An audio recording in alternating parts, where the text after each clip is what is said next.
Now that she has whipped you to be ready to start, we're good to go, right? Okay. Want to welcome the press for joining us this morning. We have held a meeting as opposition members of parliament discussing issues to do with human rights in our country, issues to do with the rule of law, our concerns, and what we think ought to happen going forward. We know that a number of Ugandans have been missing for a while. We've always talked about the 18, including John Bosco Chibalama, whom the Prime Minister said was arrested, the likes of Kanata Muhammad, John Damulira, and others. That list continues to grow by the day. We know of people like Sam Mugumya, who was picked up by security, and up to now, they refused to produce him in court. So he's held in incommunicado detention.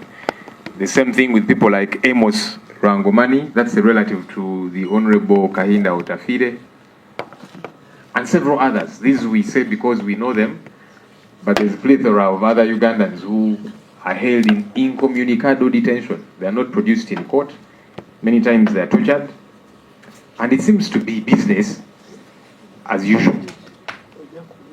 We understand, and these are reports we have gotten over time, that some of these missing persons were actually killed by the regime.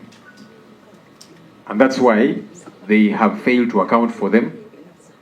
We have also gotten reports in the past that some of them had their eyes gouged out. That's how sadistic these people get to be. When you see them sadistically say these things on social media, they are that way even in practice. Eddie Mutwe and several others, some of who are now in jail, were abducted, tortured, and up to now, they're still held. We have tried to seek bail for them. That has not happened. Dr. Kizza Besigye continues to be persecuted. I've talked about Sam Mugumya, Amos Rangomani, Christopher Godi, also known as King Zare, who was also abducted on the 21st of April. Up to now, he's not been accounted for. Now, on Monday, Council Areas Lukwago joined this list. We saw the military raid his home after he had communicated that court has issued summons to General Muhoozi Kainerugaba to answer to a petition that had been filed in court, because Dr. Kizza Besigye petitioned court and said, even though I have been brought here, I also have got a concern. Muhoozi is threatening to kill me, and he has done that severally. So because Erias Lukwago was talking about these things, we saw the reaction of Muhoozi Kainerugaba, who continues to wreak havoc in a manner so wanton, and is very proud of this, his melodrama. After the 2026 elections, we saw how the regime targeted the leader of the National Unity Platform, the Honorable Kyagulanyi Ssentamu Robert, and his family,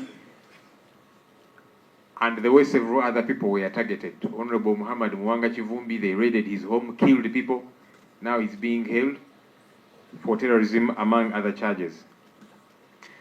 Look, as leaders and as a people, we shall not and we should not keep quiet about these grotesque happenings. I know that Muhoozi Kainerugaba, he tries to instill fear. He has threatened numerous people. He has threatened to kill. He has threatened to abduct, and he normally acts upon these things. But we are saying we are not going to be intimidated by this man. And so we are speaking out as leaders, and we are asking the country to jointly be concerned about these happenings. General Yoweri Museveni declared that, according to him, this is Chisanja, no sleep. He promised to take on leaders who are corrupt, leaders who don't care about the people. But here is a man who is occupying a leadership position as Chief of Defense Forces. Not only does he not care about the people, he also keeps harming the people in a manner so wanton. Why does a General Yoweri Museveni take action against this man Muhoozi? Is it because he's his son? In the first place, we think it was erroneous for him to appoint his son in such a powerful position. But now you have appointed him a leader. He keeps wreaking havoc. He keeps flouting every law in the book. And you keep looking on. And then you are out there pretending this is Chisanja no sleep. We are taking action to see that there is orderliness, there is service delivery. Leaders are caring about the people. That's hypocrisy.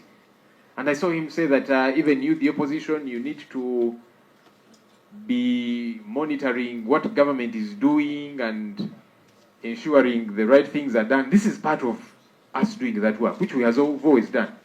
We kept speaking out against corruption, showed evidence, you did nothing. And now you pretend that this is Chisanja no sleep. When are you going to take action against this son of yours, who is behaving like a very spoiled child? We are wondering also, entities like Uganda Human Rights Commission, who are quiet at a time like this when it matters. I know that when Eddie Mutwe was held by Muhoozi, Uganda Human Rights Commission issued a statement saying he should be released, and Muhoozi threatened them also. I don't know whether that's why they are quiet as well. So every government entity clothed with authority has now shrunk because of this man. We have seen the involvement of the military in arrests, overriding courts. Of course, we saw their involvement in the brutal elections as they were. In essence, we seem to be under a military dictatorship, a military rulership. And maybe that's why Muhoozi, an army officer, has got no regard for the law. It needs to be clear, because you cannot say one thing and do another. We need to be clarified that maybe the law does not matter anymore in this country. That maybe courts of law don't matter anymore. When they issue summons, they will be threatened and intimidated. So that there is no pretense, then the people will know this is what is prevailing. We all saw the remarks of the Honorable General Kahinda Otafire, immediate former Minister of Internal Affairs, after he handed over office to Professor Ephraim Kamuntu. He told him, look, I need to remind you to not allow extrajudicial killings by rogue officers in the Directorate of Crime Intelligence, which is headed by Major General Christopher Damulira. In essence, General Kahinda Otafire was conceding that there are extrajudicial killings. And those extrajudicial killings are by the state, are by men and women in uniform. That's what the immediate former Minister of Internal Affairs said. When we speak about these things many times, people say, this is just the opposition smearing dirt on the government, but this is your cabinet minister. He's still in cabinet. And he has been supervising these entities, including the Directorate of Crime Intelligence, headed by Christopher Damulira. What more are we waiting for? Human rights violations are not only affecting opposition leaders and supporters. We have seen the clergy. We saw Father Sekabida from Masaka, Deusdedit, who was abducted. It had been unheard of, but it is happening. We are seeing what's been happening to journalists, and now Muhoozi is also threatening to close down certain media houses. I saw him threaten Daily Monitor and Nation Media Group. Civil society leaders have been targeted. Even NRM politicians have not been spared. Last week we were in Parliament and I raised the matter of Honorable Margaret Etilu, the Amoria woman MP, who was picked up, and for weeks her family was demanding to know her whereabouts. So what's clear is that no one is safe. And so we cannot be pretending about these things. I know that in the past, when they would pick up the Eddie Mutwes, many people would be quiet and say, well, he's not a member of my party. Maybe he even committed some kind of offense. But until it reaches your doorstep, and now, this madman is showing you that he will reach everybody. And I'm saying mad because who does this in their normal sense of state? Muhoozi abducts and tortures people. He has promised to kill Honorable Kyagulanyi and Dr. Kizza Besigye. He said he killed 22 NUP supporters and he wants to kill others. Muhoozi, who the hell do you think you are to break the law in a manner so wanton that for you, you think that the lives of Ugandans are in your hands? I'm going to kill this one. I'm going to abduct this one. And then you follow up on these threats. We are not going to be intimidated and for everyone to shrink when this man is breaking every law in the books. It's not acceptable. And then after he has written all of this garbage that he writes, you see him post and say, me, I'm a descendant of Jesus Christ. As if to insinuate that he's committing all these atrocities in the name of God. This nonsense has got to stop. We saw the LRA, Lord's Resistance Army. They were killing in the name of God. We have seen several other people, groups, individuals who kill in the name of God. And that's what Muhoozi seems to be doing. That he'll commit all these atrocities, break the law in the name of God. No, as a people, we must say this nonsense has got to stop. It is not acceptable. I've seen other similarly powerful people in the past, whether it be in Uganda and elsewhere, who came and went. Some promised to kill people, but they died before them. So when I look at Muhoozi threatening to kill people, what guarantee do you have that you will not die next week, for example? Well before any of these people you're threatening to kill and abduct. Because you're not good.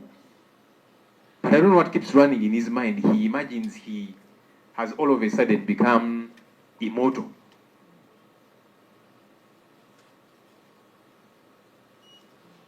I've seen leaders, including members of parliament, who say Muhoozi is their leader, and they sing his praises, even when he breaks the law in a wanton manner. I hope that these leaders, MPs, ministers, and so on, I see them showering him praises. I hope that they can wake up and advise this man to stop breaking the law. Because they are not safe either. And I know some of them are clamoring for some positions here and there, some attention. So he will write his garbage and they will go and they are praising him. Yes, we salute you, our generational leader. We support you. Really? What guarantee do you have that you are safe yourselves? Because as we have told you, even NRM folks are not safe. The generals that Muhoozi commands, some of whom he has said were his friends and so on, they're not safe either. We have seen how he has abducted them, held them without trial for very long periods of time. And then afterwards, he says, I have sat with this person and I have forgiven him. So you who are singing praises of this man, what guarantee do you have that tomorrow he will not be pouncing on you? Because he has done that to everybody around him. He has total disregard for the rule of law. And you're there, our generational leader. Advise him to do the right thing. Because you are not safe either. I hope that these people can wake up to these realities. Hong was apprehended because she broke the law, stole taxpayers' money, and she abused office. Of course, I'm waiting for her day in court. I'm not one of those who got very excited when I saw they were seizing her home and so on. I'm waiting for her to be produced in court. All this evidence we have been adducing is presented and she gets to be charged. I hope that gets to happen. But I also wonder, what's good for the goose should be good for the gander.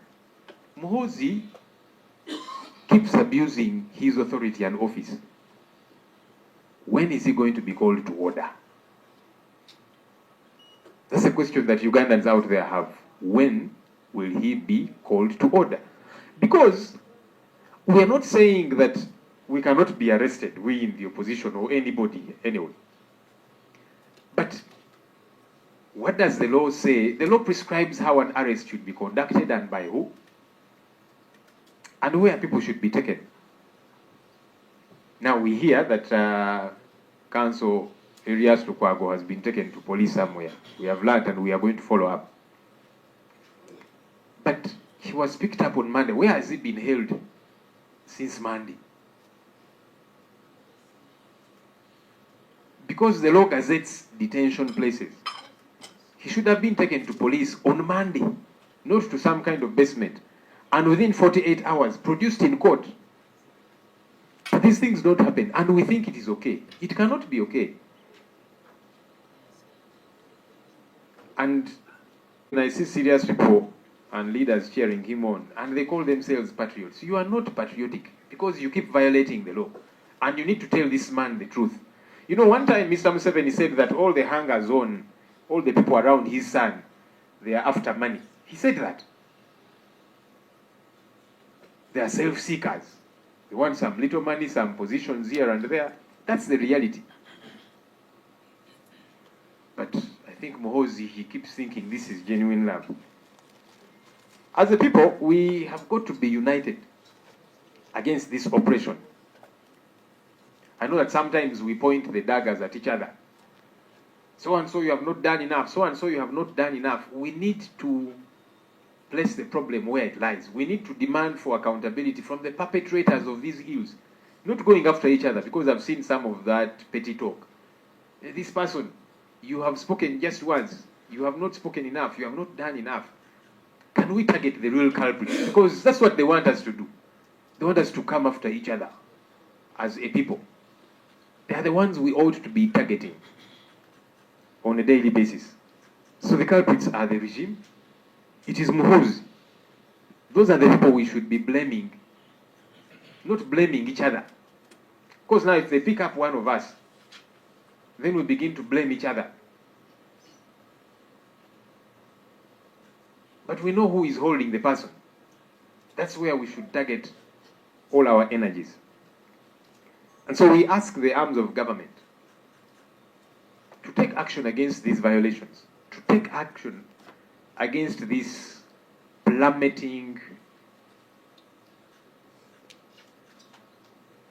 disregard for the rule of law. The executive, I hope you don't think you're safe, you ministers, because you've seen Muhoozi say, this one I have appointed, this one I have appointed. So what happens if he's angry with you? What guarantee do you have he will not pick you from your home? And so you need to be concerned either as well. The legislature, where we belong. I've seen that there are many MPs who belong to PLU. Of course, it's your right, freedom of association. I hope though PLU is a legal entity because it's headed by a serving military officer who by law is not allowed to do politics. And that's why we are telling this coward Muhoozi, put off our uniform, come down to the political arena. Because you're settling political scores using the office that you occupy. That's not right. If you want a political fight, resign from the army. Start a political party. And then let's go down to the grassroots. That's how politics is done. Not you are annoyed with this political figure and so you decide to use the office you occupy as army commander to go after them, abduct them, torture them. That's what cowards do. Not generals. Real generals. They don't behave that way. It's cowards who do that. So stop being a coward. Because you're all over the place, you're looking for attention saying, Ugandans, how many of you love me? How many of you will vote for me as president? You resign. And then come to the political arena where we are. We all go and face the people and convince them. It's very cowardly of you to use the office that you occupy to try and settle political scores, to try and pursue an ambition. You're dying to be loved. How will people love you when you're killing them, when you're torturing them? So when he sees people who have love, he's jealous and envious. That's why I keep saying the thing he says about Honorable Chagulanyi, about Dr. Kiza Besigye. We have an annual Kabaka birthday run. So when he sees the love that the Kabaka has, thousands of people showing up for his run, he also decided to start a birthday run for himself. If you want people to love you, do not force it. Do what's right. Get out of the army, come into the political arena, as should be. Judges are not safe either, the judicial arm. Because if court can issue summons, and then an officer of court, as lawyers, I'm a lawyer, lawyers, we are officers of court. So if an officer of court is being abducted because he has pursued a court remedy to say, court, I have this matter, summon this person, court issues summons, and then the officer of court is abducted, and the judiciary thinks it is safe. No, you are not safe. Because tomorrow you will issue an order that he doesn't like, and then he will come after you. So everybody has got to stand up and be counted. We all have got to say no to this nonsense. It has got to stop. Our Speaker and Deputy Speaker are close to Mr. Muhoozi. In fact, he appointed them his special envoys to Parliament. And they wrote back acknowledging and saluting him, our leader. Yes, we accept the deployment. Of course, it confused me because the Speaker of Parliament is number 3 in the country. Now, how does an army commander deploy a Speaker of Parliament? There is no place for it in the law. If he wants to start a political party, that's okay. Resign from the army, start a political party, recruit whoever you want to recruit. Because in Parliament, we belong to different political parties. But this confused me. And that's why I would like to entreat our leaders here at Parliament. Now that he appointed you his special envoys and advisors, please advise him to do what's right. Our Speaker is a very senior lawyer, and I like that he has started off on resetting Parliament. We appreciated him for that stance, and we said we shall keep monitoring so that we see these reforms happening. This is something that should concern him too. I know that, yes, Muhoozi rallied support for him to become our leader, but he's now our leader. And I told him I didn't vote for him, I voted for our candidate at the time, Honorable Paul Mwiro. But the Speaker is my leader and our leader, and the Deputy Speaker. And they, as Parliament, the legislature, we're the ones who make these laws. We need to be custodians of these laws that we make.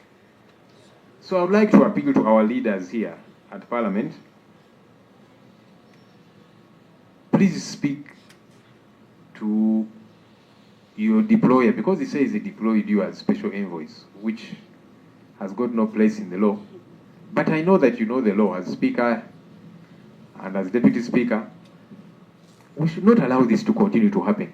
Because what happens now, if tomorrow he is angry with you, his special envoy? So that's why all of us have got to fight for the protection of the Constitution and the rule of law. All of us. Because the day of reckoning might come for you as well. And again, I also appeal to our leaders, the Speaker and Deputy Speaker. They pretty much sent the House into recess till 7th July. We are strongly urging them to convene the House. To convene the House so that the legislature gets to redirect affairs of this country to do with constitutionalism, to do with the rule of law. Let's do this. And I'm going to write to the Speaker requesting him to convene the House. When we last had the plenary sitting, I raised these issues, abductions and so on, and the House directed government to come up with a response. And I've seen correspondence by the government chief whip reminding the ministers responsible to get set to respond to these issues. I don't think we should wait for 7th July. It's too far away for these violations to continue happening. It's too far. The country wants to see the legislature directing the country, giving direction, because we are the ones who make the laws.